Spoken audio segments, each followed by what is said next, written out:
big paychecks, lots of global travel, on fancy yachts all the time, champagne, caviar, all of the shiny stuff. There's plenty of those times. As time goes on though, you realize that a lot of those things are not needle moving. And the reality is what's really going to progress you forward to have more moments like that on your own terms and not on someone else's terms is by doing the hard work. I'd much rather play the long game. It's just about having a nice balance of, catch and kill now and doing the right things for the future.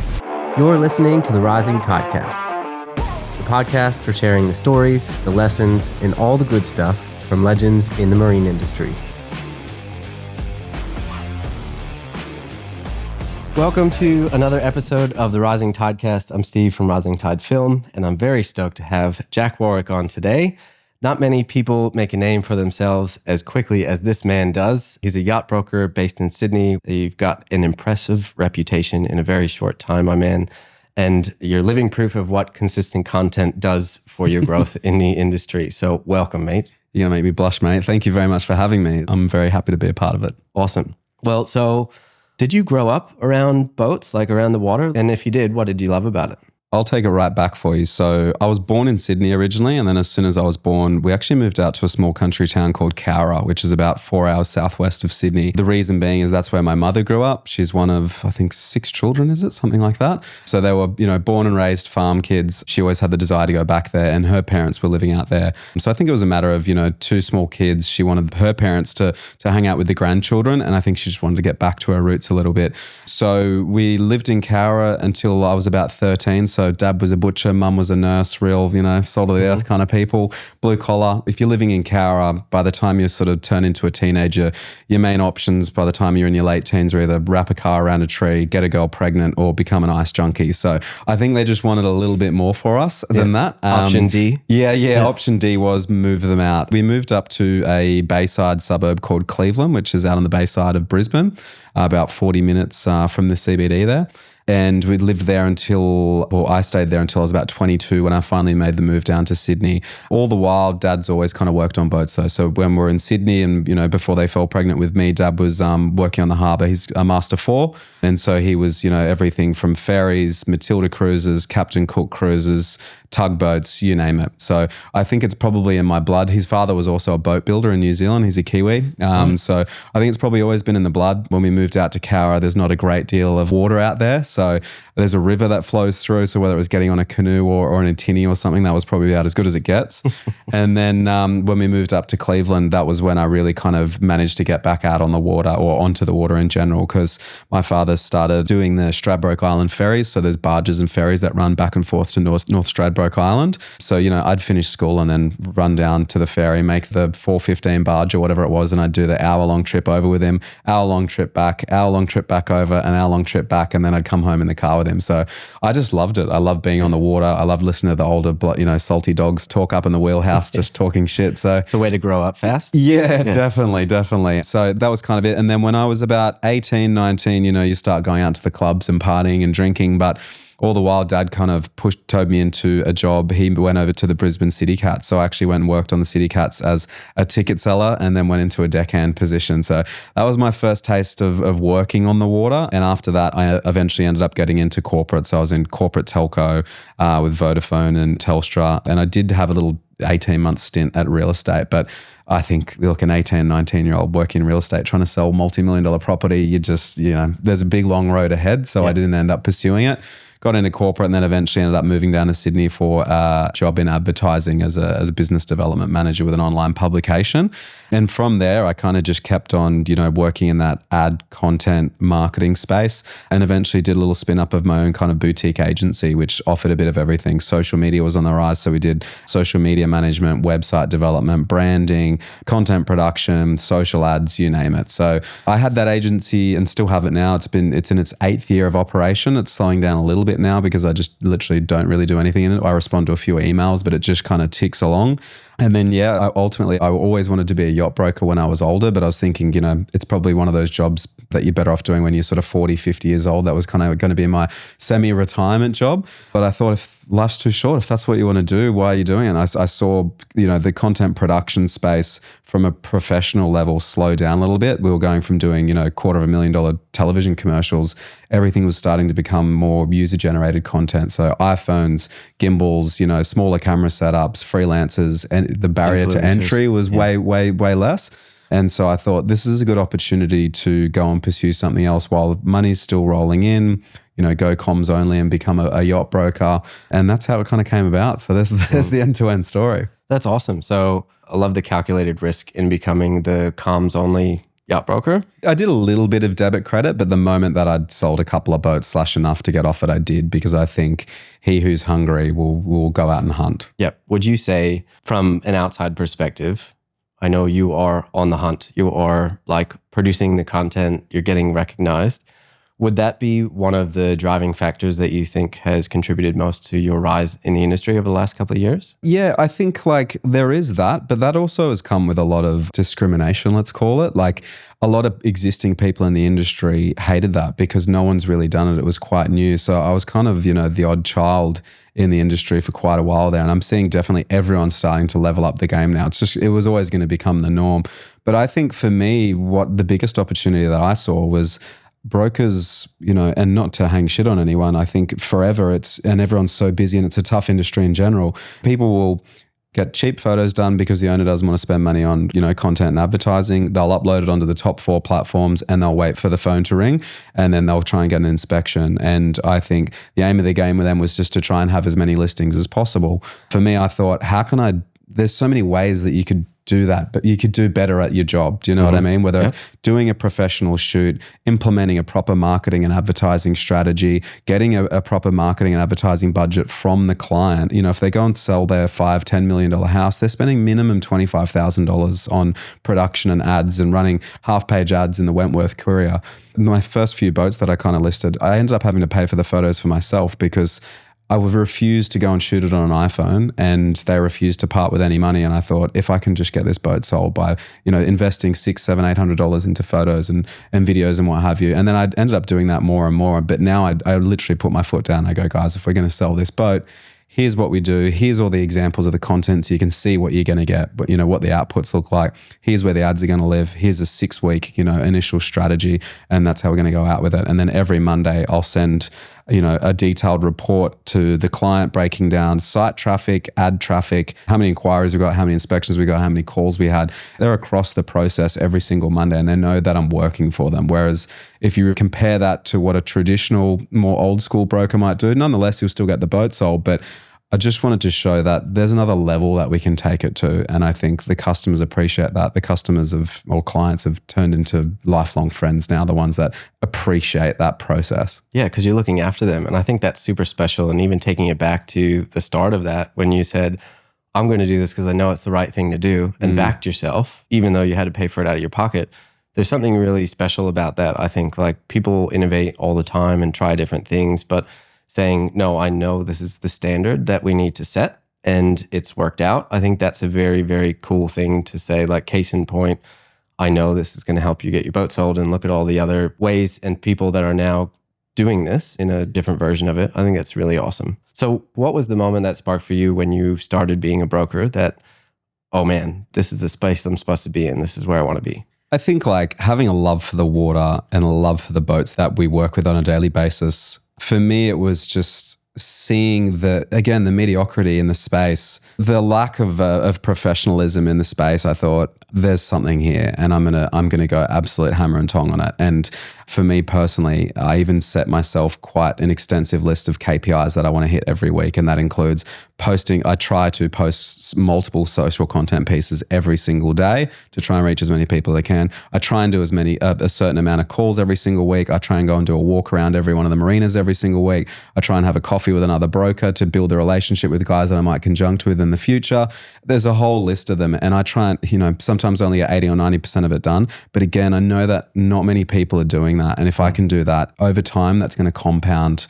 So for me, when I realized that no one else was doing the things that I'd had to implement to become a successful production agency owner, I thought, why not apply this to what is such an ancient sort of methodology around selling something? And I know I can ramp it up. And so even now I'm so pumped for like what the future will look like. It's a really slow game, and you're constantly ebbing and flowing, and it's super tiring, and it's a long time in between meals. But yeah, I'm so excited for the future, man. I'm pumped. I'm wondering because we take lessons from our career journey and our life and then apply them to the next chapter in our life. I'm a big believer in like you're not just doing something that you hate, you're learning from it and then you're applying it into the next thing that you do. What is it that you think you took, like big takeaways? You said that, being in the ad agency space was not defined as like the career path in your eyes for yourself. Like, what do you think it was from maybe that chapter in your career that you've applied to this that really has helped you a lot and gained momentum in the industry in your career? I think probably staying, having a level of aspiration that I want to get to. If I wanted to just do the bare minimum, collect a paycheck every week, I'd literally go and work for someone because you can duck and weave, do the bare minimum, pick up your paycheck at the end of the week. But I've always wanted so much more than that. So for me, trying to get to that next level, you've got to push yourself, which means you need to learn new skills and you've got to implement those skills with consistency. And again, going back, probably implementing those KPIs, which stem from having to run a business that you're trying to rapidly grow. You need to set new goals and benchmarks every week, month, quarter, year that you're trying to achieve. And so whether it's personal life or business life, I've always got goals is a bit woo-woo, but I think KPIs is probably more realistic from a business metric that I like to use and implementing those on everything, whether it be the content that we're shooting. We want to get X amount of photos from this shoot. I want X amount of reels and we want to reach X amount of eyeballs. How can we do that? Reverse engineer it. So everything for me, I try and apply a metric to it that I'm trying to achieve. It's another way to show your value. Yeah, right, that's it. And if you fall short, you tried harder than what you would have if you were just trying to get that piece of content out the door or that phone call made or, you're just getting through your Monday to Friday 9 to 5. I'm a big believer also in that, you're learning from every experience, but also I think it's really helpful to find the gift in everything. So a negative situation, like how is this benefiting me or how can I take it and become better? If you think back about some of the more challenging things, I guess, throughout your career, what one stands out to you and why, and what do you think you learned from it? I don't know if there's a particular scenario, but I think it's super important to reach a height and then hit rock bottom, lose it all again. And I've done it so many times over the past 15 years. Like there was a period of time where I decided to leave kind of the advertising sphere and I wanted to go and open up a cafe out in Bondi. And I've never lost so much money in my life because I hadn't done it. I thought I knew what I was doing, but it was so important to hit rock bottom. And there were so many learnings out of that experience that I still apply to this day, or even look for ways that I can try and resurrect myself through. Cool, I did that. How could I mitigate doing that by, seeking out learning something new, by listening to a new podcast or finding a bit of information online. So I think, overall, it's so important to have losses. Like it really is. And it keeps you in check. And I think that's probably why I'm a little bit addicted to sales and having some kind of commission only sort of lifestyle as well, because you get so hungry. You have to figure it out. Otherwise, you're going to not die, but you're going to have to go and surrender yourself to a company and go, give me a salary again, give me the golden shackles. And I just never want to do that. And I think if you can keep yourself accountable and work really hard, then you'll keep yourself as far away from those losses as possible. But they're bound to come in every aspect of life, right? Whether it's your health, your fitness, your family, your friends, your relationships, your kids, like there's always going to be losses, but I think it keeps you in check. And I love that no matter what role you go into or what company or what sector, it's always going to happen. I kind of like it. I'm a bit of a sicko. It's a personality trait. That's rare. Yeah. But also if you don't like that, then you're going to be so mad at the world. And I know so many people that are so angry at the world and why did this happen to me? And, it's his fault. And I think like if you're accountable on all fronts for yourself, you're the only one to blame, but then it prevents you from doing it because you don't want to let yourself get to that space. So that hunger is rare. And it's something that being a broker from the outside, if you haven't done it before, I don't think a lot of people know what it actually takes to become really successful in the industry because the allure and what it looks like is probably a little bit different than the reality. You've given us a bit of insight into your reality. Before you got into the game, what did you think? What was the allure? Like what drew you, I guess, into it? And then what's been the reality compared to that? Yeah, I think as an outsider, big paychecks, lots of global travel, on fancy yachts all the time, champagne, caviar, all of the shiny stuff. And don't get me wrong, there's plenty of those times. As time goes on though, you realize that a lot of those things are not needle moving. And the reality is what's really going to progress you forward to have more moments like that on your own terms and not on someone else's terms is by doing the hard work.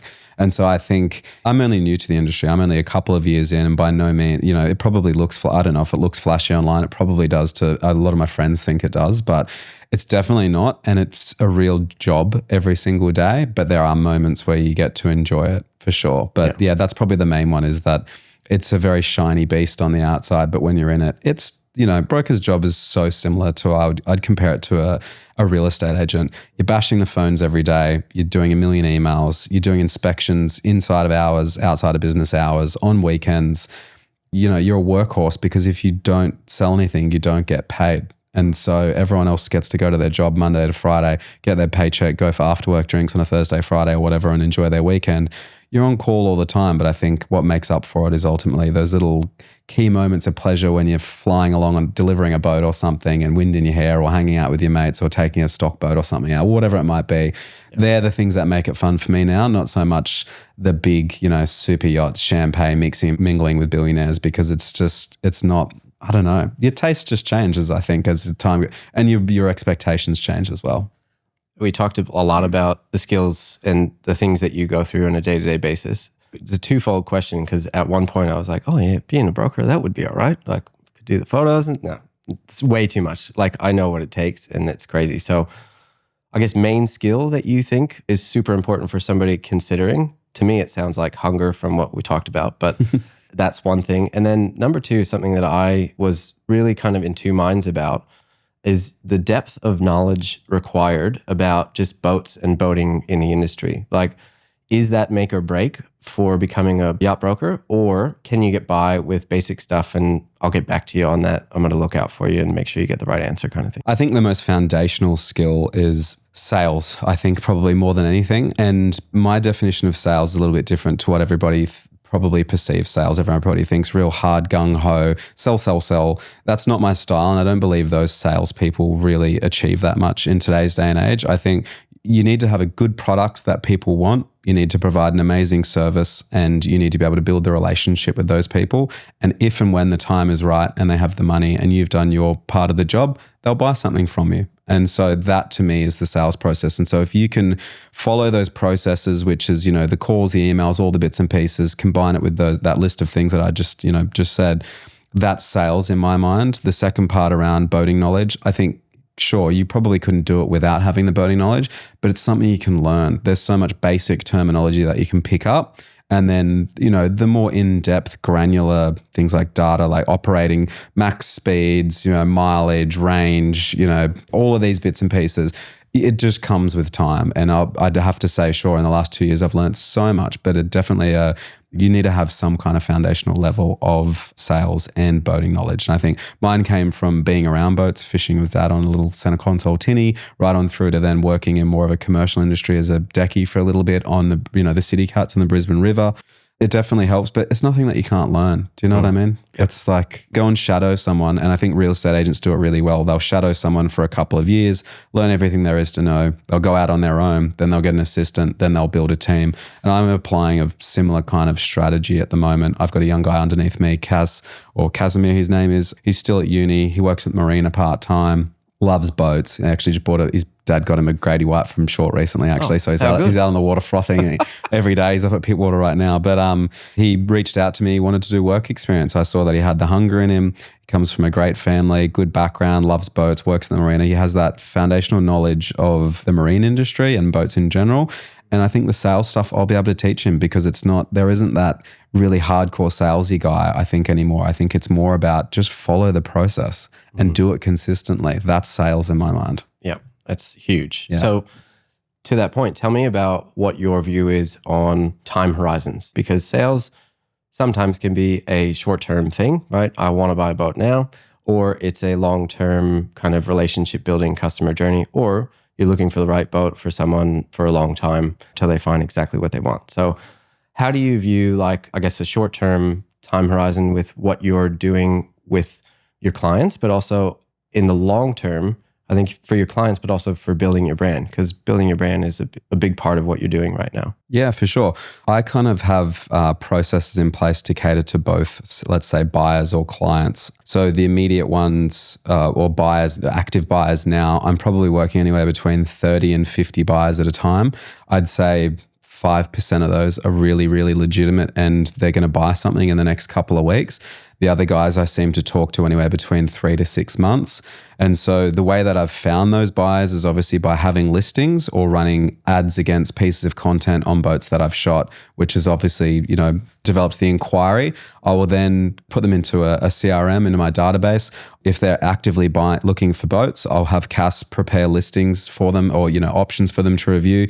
Every single week, I'll try and, text them, call them, email them, keep in the loop, let them know that I'm still working for them at any point in time, whether it's listed with us or with a, competitor broker.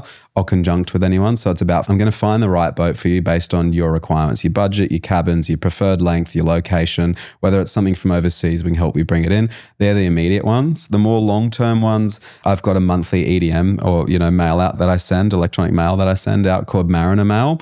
And the way that I've kind of formulated that is to be more of it's more of an entertainment piece. And it's something that I want them to open up each month and not go, oh, another mail out from a broker. What's just listed? What's just sold? It's like that generic kind of piece of content that every broker sends out. So Mariner Mail is meant to be a little bit more storytelling and have a bit more of a format to it. So the whole way it's sort of designed is it's broken down into watch, read, listen, hot listings, and then a really nice introduction at the beginning, which, kind of gives them an update of what's going on. So the most recent one that I sent out was a bit of an overview as to what happened in Cannes and Monaco yacht shows, what boats got under contract, what's happening in the market.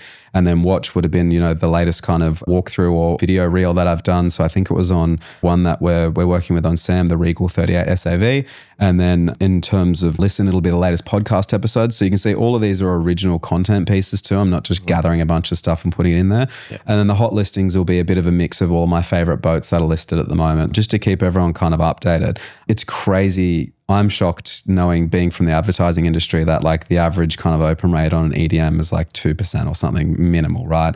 I've only got say 600 people on this database, but it's got an 85% open rate. And so for me, I'm like, that's amazing. People listening, engaging with it, reading it, clicking through to the podcast and listening. I track where all the clicks go. If someone's, clicking on a listing, I'll give them a call and go, mate, did you have any interest in it? Are you still looking? So that's kind of one way for me to keep in touch with them once a month, 12 times a year.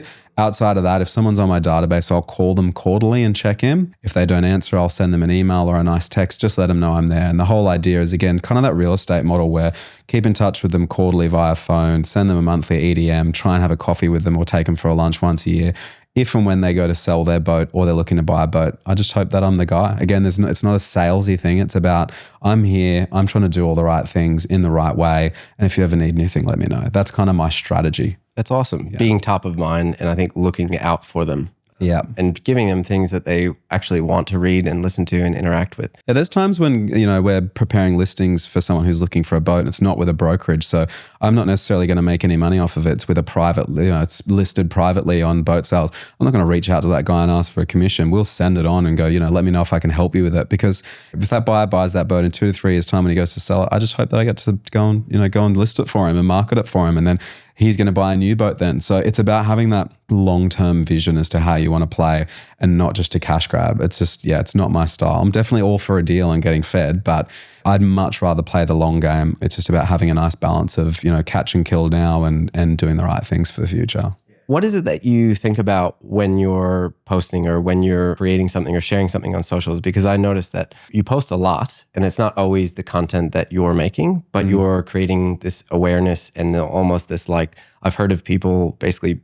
getting interested in buying boats from you because they're seeing boats that you're posting that may not be, you're not representing, but you love them and you know that your clients are wanting to see that. So I'm interested in your thought process for finding and sharing things and what that looks like and how you think it helps connect to what your audience wants to get from you.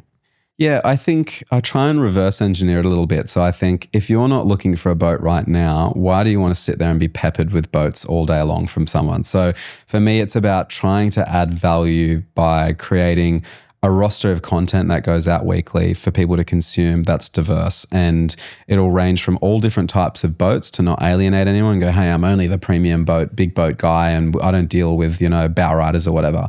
I think ultimately, if I want to work with more people in a broader market, you have to post all different types of boats. So I'll do everything from, your Chris Craft bow rider right on through up to your, 100-foot plus Sunseekers and your 43-foot Pardos. And the brands might not be within our wheelhouse to sell new, but ultimately we sell brokerage as well.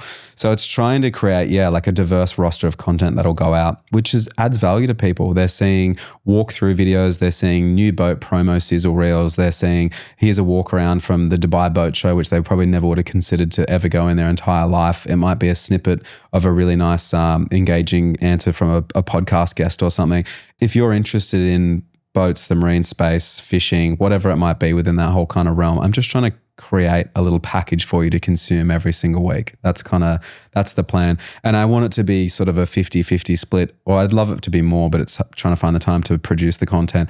I'm trying to make a 50-50 split of original content. So it's mine and I'm, provoking thought and coming up with the ideas and steering the narrative, as well as his, content that already exists from the dealers and the brands or another broker or whatever it might be. Yeah. So that's kind of let's call it the strategy, but it is a long game. I post so much and you get nothing from it. And then all of a sudden you do. The most exciting thing that I can share, that if you're willing to push this content out all the time, it does deliver. And examples of that, I've had 3 clients now who have bought brokerage boats from me, who have never had a boat before, never been out on, with the family boat or anything like that. And they didn't have their boat licenses. So whilst we were waiting for the handover period, they physically had to go and get their boat license before they could get their boat. And I'd have to organize them, driving lessons with an instructor or whatever, so they could facilitate the takeover. And so for me, that's pretty cool. And they said to me, I kept on getting peppered by your ad and seeing, and I thought, fuck, I just want to get out on the water. And that's my style of boat. And I wouldn't have done it if I hadn't seen the content you produce. So for me, that's 3 deals alone, which is enough for me to say, keep going with it. You know what I mean? 100%. You added value to someone's life, and firsthand that once they get on the water, they'll never get off it, and they love it. So I'm proud of that. That's huge. And that's a service that you're doing for people that is very much in line with your looking after people's sales process and how you do things, which is awesome, because I think from the outside, it can look like, oh, he's just posting things all the time. But knowing that your intention is, I just want to get more people aware of what's possible for their boat and for their life on the water. That's awesome to be able to do that. And stay tuned too, because I think my plan is I've got so many ideas for these kind of mini original content series that live on socials, which add value to boaties. And so I'm just trying to find the time, resources and energy to produce them and edit them and publish them, but they are coming. So it won't just be the sort of these quick walkthrough videos. It's more lifestyle-y content, things you can do with your boat, places to go, talking to industry people such as, driving instructors right on through to marina managers. There's a whole plethora of kind of content series that I want to push out, and they're in the works. But yeah, it's just time, man. I'm trying to also sell boats. Yeah. Oh, it's a big thing. I mean, that's why you get a team involved, right? But I think where you're headed is such a great recipe, because that educational piece not only gives people value and gets people interested, but it builds trust with you, because if you're the one on camera, and the character is having a unique character that you can trust and get information from that benefits you, is a great recipe. Yeah, so, and I get asked a lot too. People ask me questions in the DMs just about different types of boats and how much would this be? And I'm not even the dealer or the broker for that boat, but it's again, trying to add that value and just be a good person. I think it's hugely beneficial. So if you're not following, come and follow along. So that's one of the other things too that's really great is your podcast, right? Seize the Deal. So I want to ask about that. Why did you start it? And how is that, have you seen it affecting what your business is doing, I guess, compared to your intention for starting it in the first place? Because original content takes time to do. It's very time consuming, but also I think it's part of that long play, right? It's in the long time horizon. So talk to us about Seize the Deal. What's it all about, and why'd you start it? Yeah, so Seize the Deal, I suppose, came about because I, similar to yourself, I consume so much audio content. A lot of it's business related because it helps amp me up. Bit of content stuff like, content and ad stuff similar to your Gary Vee style podcast. So I consume a lot of it. And I thought I would love to be listening to brokers talk about boats. I'd love to hear industry people talking about the marine industry, whether it be surveyors or, whatever it would be. I'd find it interesting, and nothing existed. I searched around everywhere. There was a couple of episodes people had tried to do over in the States, and that, they'd done one 12 months ago and then never picked it back up again because it's so time consuming. I think they say there's like a super small percentage of podcasts that make it past 10 episodes. Yeah. And then after that, you're in like the top 1 or 2% or something like that. I heard another one that you just do it for 2 years and then only then will someone start realizing that you still have a podcast. So sad, but we just got to keep on it. Yeah, it's seriously time consuming. But for me, the industry is everyone's quite cold to newcomers, and I found that a little bit of a funny space coming from advertising where everyone wants to know everyone, and the more people you know the better. When I first came in the industry, it was very cold. No one would come up and shake your hand randomly at a show or something, and so I thought this is a great opportunity to speak to industry people and build a relationship with those people, and to your point earlier, tell their story. It's not selfishly for me, it's a brand building exercise, and I get to create content, that evergreen content that lives audibly on Spotify and visually on Instagram and YouTube. Outside of it being selfish, I think, it was an amazing opportunity to tell people's stories and just open them up. I think also you start creating community because you're almost the small town guy with the coffee shop where everyone comes in and has a yarn and tells their story. That's kind of what I'm trying to create. It's just a space they can come in and say what they do, who they are, what their upbringing was like. Some people have it so rough, and so I think it's easy to write someone off and go, oh, that guy's got, successful business. He came from here or there or whatever. The stories are always so different, and their values and what they're setting out to do. So that's kind of a bit of insights to it. It's going well. I set out to try and do it once a week, every week. I think if you're a listener of it, there's probably patches of 2 to 3 weeks where something doesn't come out. It was ambitious. But it's just tough. Yeah, it's hard to do it every single week. So apologies if you're expecting it every week, to the 100 of you or so that listen each week. But I'll try and do better, but it's a challenge. Yeah. I think the other thing that's cool that I didn't realize until I was shooting last week up on the reef, and the one guy that had me up there, he's like, oh, I'll listen to the episodes. And I said, oh, what would you like to hear? Because feedback is a big thing. Like, give me the feedback. I want to do better. And he's like, I said, what kind of guests and stuff? And he was like, it's not about the guests. It's about you. Like, people want to listen to you and your journey, and whether it's how people consume podcasts as well.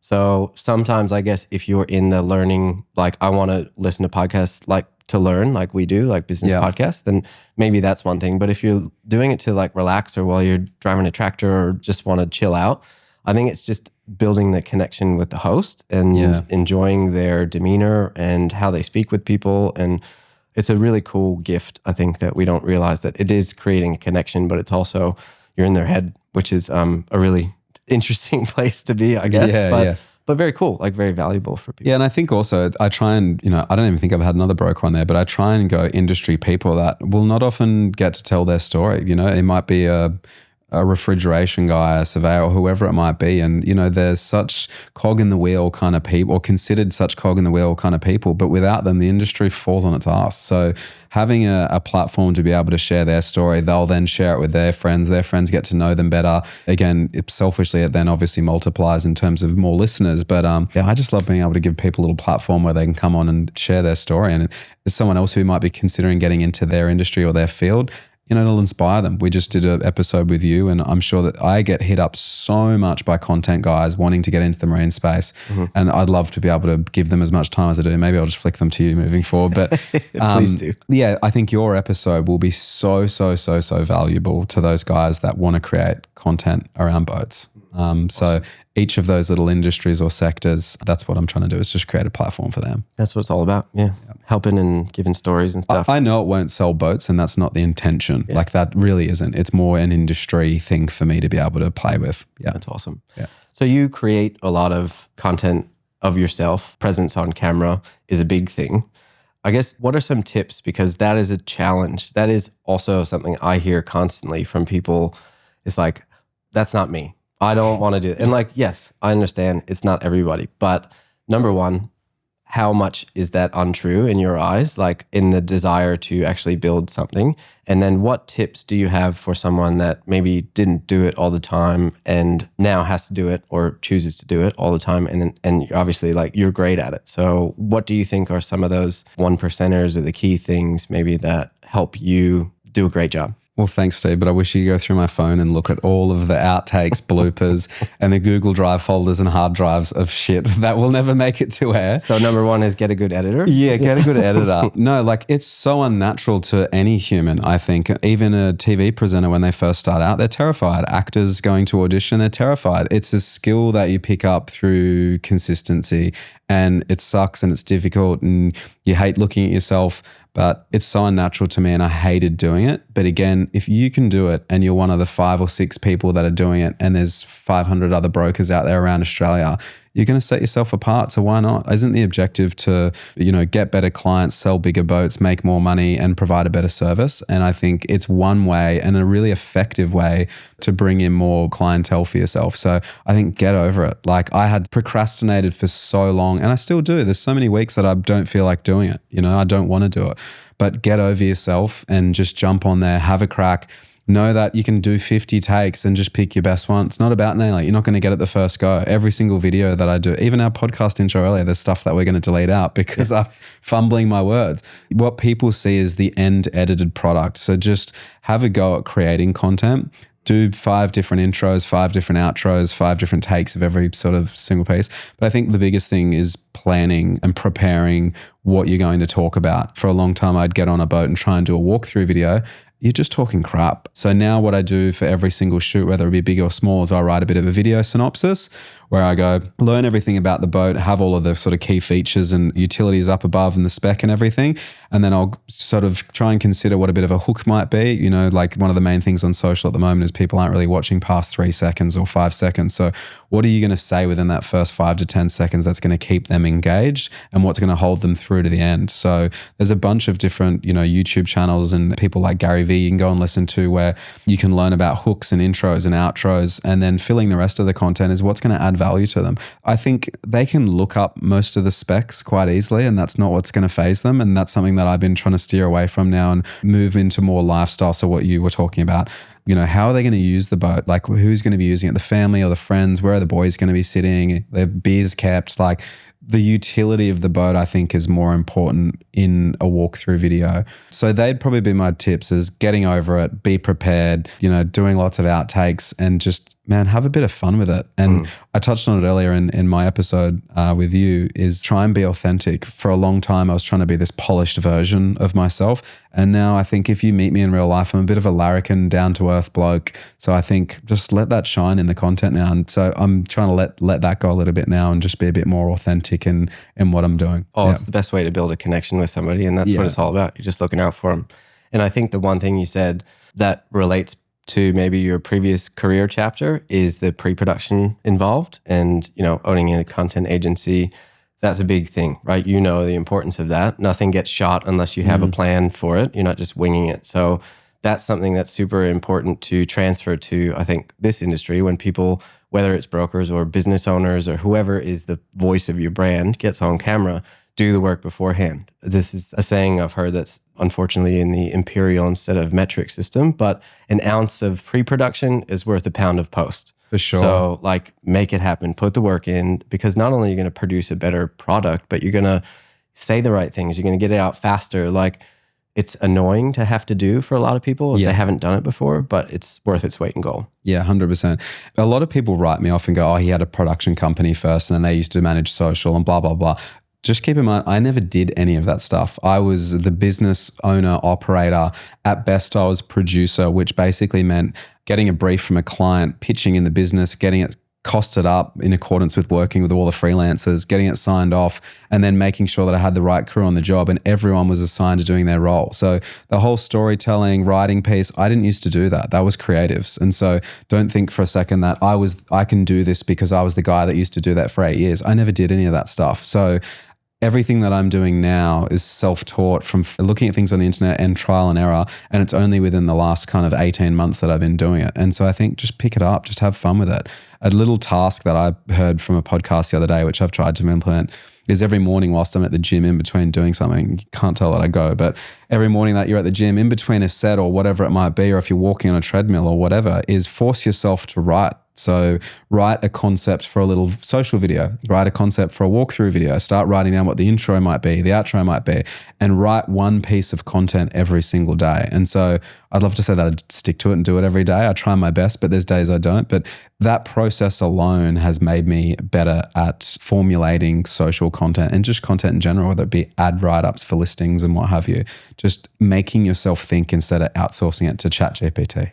Please don't do that. Disclaimer, please We don't use do that as a little finessing tool every now and then. It's great for brainstorming, but it's so true because the more you practice at it, like the more your focus is on that, the more your energy goes to it, the better you're going to be when it actually comes time to produce it. I'll do a similar thing where I have a story bank. So something happens in your life and you're like, oh, this would be a great story. I'm going to write it down and then I'm going to figure out how I can relate this personal experience to what I do or to something that will help the people that I work with. So that's awesome. Just getting in the routine of doing that. And someone said to me as well, like, just start doing it, forget about it, get over yourself, and you'll look back and you go back to your first piece of content that you ever did and you'll laugh your absolute head off. And I did it this morning. I was just going through some stuff for trying to find a listing to send someone on an old boat because they were looking at doing theirs. And I came across one of my pieces of content and man, I've never cringed so bad in my entire life. But do you know what? It just doesn't matter. Like you're in your own head. It's not about you. It's added value. Multiple people liked it, multiple people watched it, multiple people shared it. Someone got value out of it. Get out of your own head and get over it. Just don't worry about it. And that's the thing too. No one ever sees every piece of content or cares really about you that much to watch every single thing that you do. Doesn't matter. So like the more you can actually put it out there and practice, like unless it's like completely against your brand, like it's great. Just put it out there. And if someone's willing to go out of their way to either write a nasty comment or share it with a friend and say what an idiot or whatever it might be, like that's on them, man. And they've got problems and there's, they're lacklusting in their own life. Otherwise they wouldn't have the time to sit there and do that. And I think if they applied what someone like myself was doing in their own business or their own role or their own field, they would feel the exact same way as I do. You can only get better at it. So just, have a crack at it. I guess to that point, what do you think in the realm of, social media presence that a lot of dealerships or brokers are missing the mark on? Is it the volume of content? Is it the personalization? Like from your eyes, what do you think it is? Because you've done something different in the industry and see what was the norm beforehand. I think the standards definitely slowly elevating. Everyone's starting to put in more effort. Like, the short guys obviously do an amazing job. I watched a Chapman video the other day. They were incredible. Like their production level it's now going to become the content wars, I think, between all of us, which is fun because obviously it just pushes everyone to go a bit better. I think some people who are a little bit older in the way that they think is refraining them from letting go and potentially bringing in more revenue into the business. There's part of investing in professional content to deliver results right then and there for their clients who are buying boats or the brands that they deal. There's also a long-term play that I think they're forgetting as well, which is let's film every single boat, whether it be walkthrough, sizzle reel, key features, creating with this asset pool, which will ultimately set them up and provide them content for longer than a year. So I think creating content for the sake of it, which they know will be evergreen and will benefit their clients who are buying boats and the boats that they're dealers for. All too often it's a quick, here's a video of a listing that we've got, and then it's out the door and it's sold and see you later. There's no time, energy and money being invested into here's who we are, here's what we do. I think the short guys do it really well. I mean, I just touched on that video, that their About Us video that you guys shot. It was incredible. It's so meaningful. It tells their story. There's client testimonials. I think everyone could be doing that a little bit better and more consistently. Like nothing bad will come from creating more professional content and doing it more regularly. That'd be my main thing. I think that's awesome. And volume, right? And I think looking at content in a different way than this is just for this boat. If you look at the content that you're making as, yes, it's for this boat, but it's also to build our brand and show like our audience who we are through introducing like the people and the lifestyle that we promote and everything, and adding authenticity to it that's in line with the brand values, mission, and vision. Yeah. That's really powerful. And it makes the content that might seem quick and dirty and you have to produce heaps of it, it gives it so much more value. Yeah. I think also don't expect yourself to have to know what kind of content to produce. Lean on a professional like yourself where you can go, hey, we've thought about doing more content. We're seeing everyone do it. We don't really know what to do. we want to just have a bit of a workshop and discuss an overarching strategy, which we can pluck little bits away and go, cool, we're going to allocate X amount of money and time and energy and resources to doing. We see value in that, that, and that. And once they start seeing the longer brand play come to life or engagement with the content or leads come in, then you can start spending more. You don't have to throw the kitchen sink at it and go, we want to put someone on 200 grand, a little mini agency on a 200 grand retainer a year. Just start admit the fact that you need to do it because everyone's going to do it and you'll get left behind if you don't.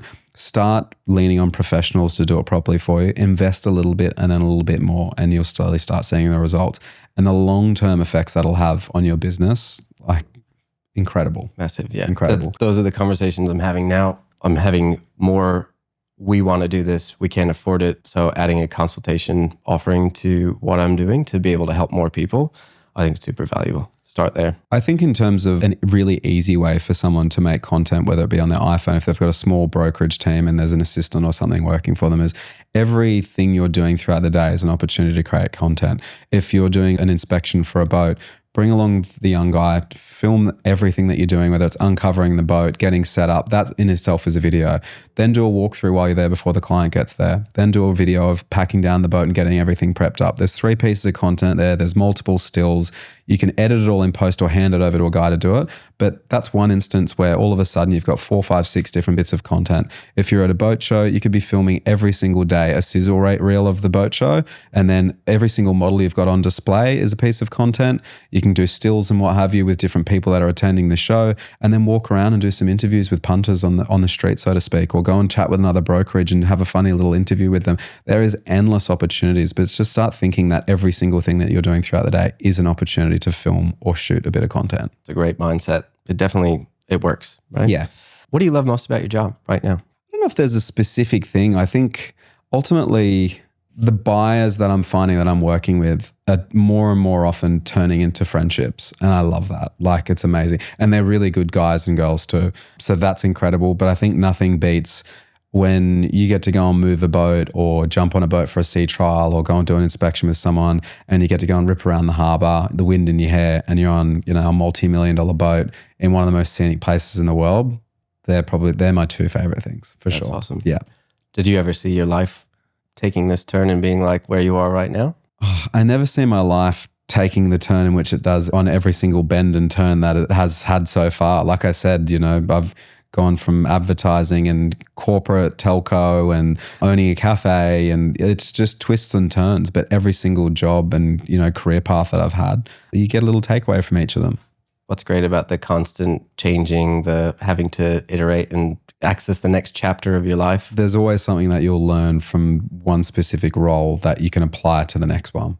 Whether it's how to communicate with someone, what not to put in an email, when to pick up the phone instead of sending an email, paying someone up front instead of paying them after and then not paying them at all, whatever it might be. There's just always a little learning in every single industry or sector that you'll work in. That's why I kind of like getting older. I'm only 34 now, but I just feel like I'm getting better and better and better at things that I'm doing because you make mistakes. So I think allow yourself to make the mistakes. Yeah.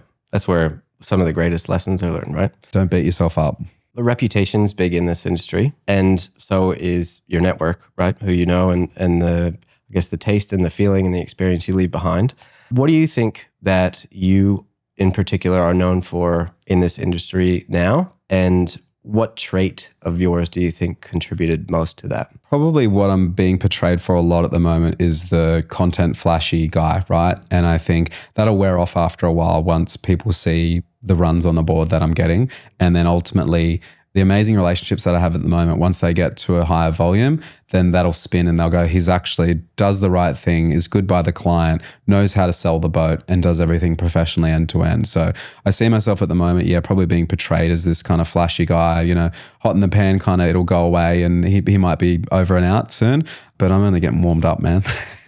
Just the beginning. And baby. I think just doing things right, you can't get a bad reputation from it. If you do the right thing by people, you can't get a bad reputation. So I'm more than happy to go, cool, that didn't work out. That was a bit of a loss, whatever. I'm not going to beat myself up. On to the next one and do it the right way. So the idea is, be renowned for top-notch service, really good products, and portrays himself online really well as well and provides value to everyone. That's the kind of the overarching mission. I love that. It's a great thing to be known by.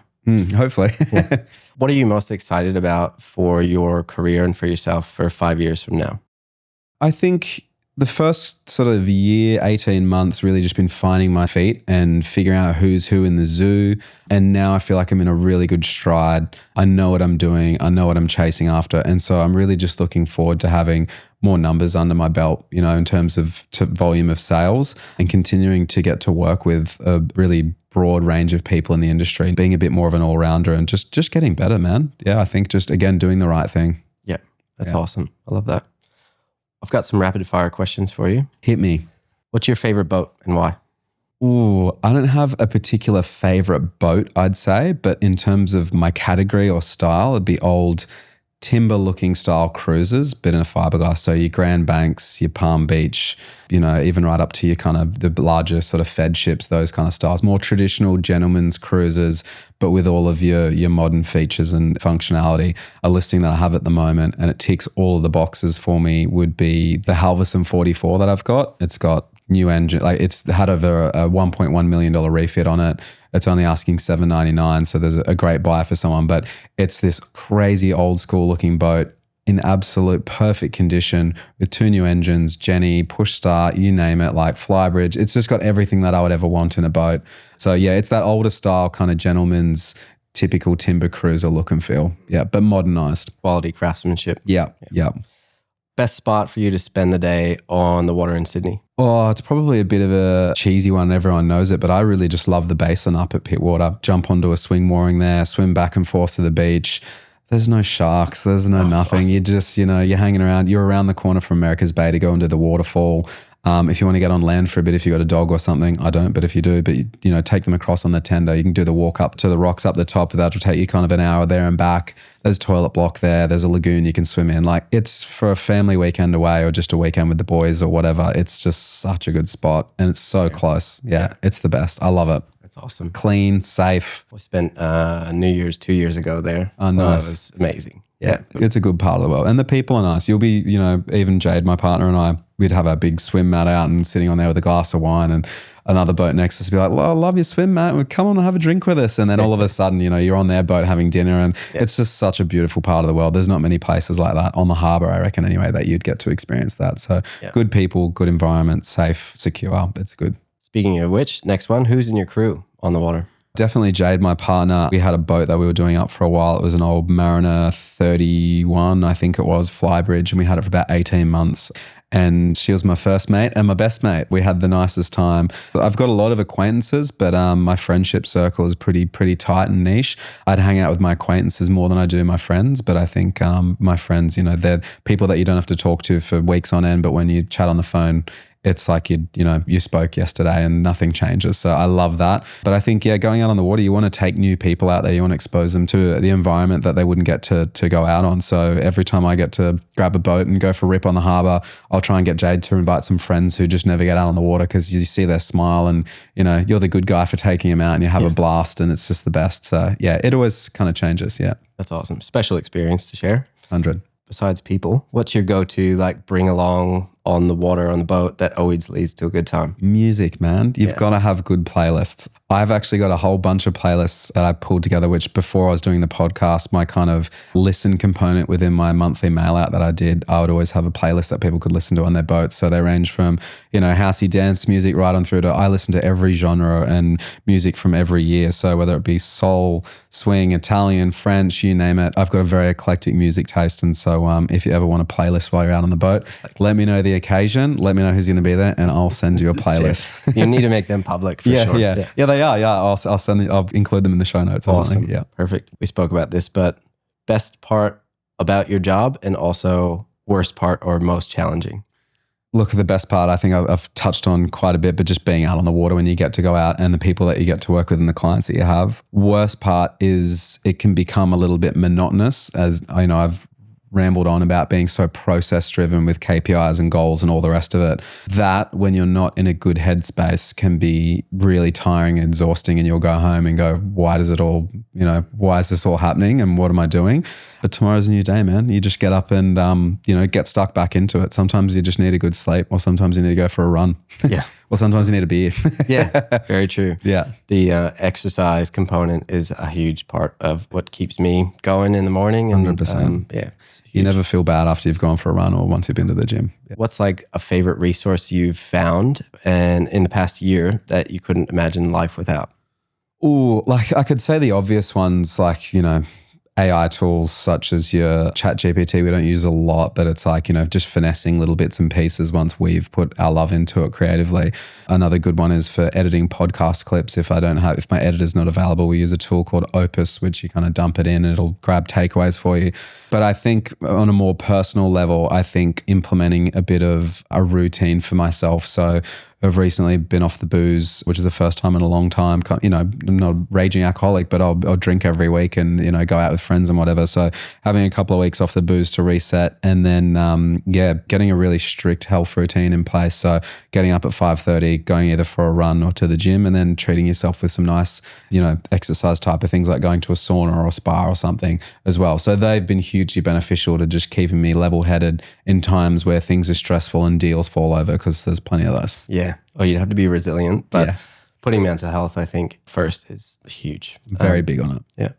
Last one, what does success in your life look like for you? It's definitely changed from when I was younger. I think now it's about having a really nice, obviously, doing the right thing by customers and clients and the people that you work for and with. But on a selfish level, I'd love to have a really nice, beautiful family home that we can raise kids in and have a real destination that we can go to where we're not dying to go on a holiday and dying to go overseas. It's this house or home that has it all, a pool and pizza oven and a big yard, and just having happy wife, happy life, happy kids. I think that's the main thing. It used to be about all of this, global travel and making tons of money. But I think all of that stuff costs a lot of money these days anyway to have a nice home. Yeah. So that's probably a big driver. But just having this oasis is something that I really dream of having, which is, very soulful, and just having the family there to grow up and watching everyone enjoy it. That's a big bucket list item for me at the moment, is trying to get a house. I think when we're driven by the not superficial things in life, it makes everything else so much more special. Like that. And being in Sydney for the last, 13, 14 years, all you do is live in units and apartments and whatever. And so coming from when I was in Queensland, you have a family house and it's half the price of a unit as to where we live now. Yeah. And it's amazing. You just have some of the best memories you've ever had, kids coming around swimming in the pool and barbecues, and like that's a weekend life. Whereas here it's very much escape your apartment or your unit, go to a fancy restaurant, drink a ton, come home, get up, get out of the house again. So I'm really looking forward to having a home where you can, just enjoy being in. That's all for today, man. That was fantastic. Love it, man. I had a blast. And it was so good to have you on my podcast as well. It was good. So this will go out much later than your podcast is out. So if you're listening to this and got this far and want to hear me on Jack's podcast, go check out Seize the Deal. Awesome podcast hosted by Jack. And appreciate you today sharing your stories and unique insights. It's awesome to see and easy to see why you are where you are in the industry right now, and just a great guy in general. So, likewise, man. Thanks so much. And I wish you all the best in business and out on the water. Thank you. Cheers. If you're interested in finding out more about Jack, check him out on Instagram and all the channels. Also the Seize the Deal podcast. And if you enjoyed this episode and found value in it, share it with other people and someone who you think would as well. And if you also know a legend like Jack making things happen in the industry, send them my way. Love to have them on and tell their story. Catch you on the next episode of the Rising Tidecast.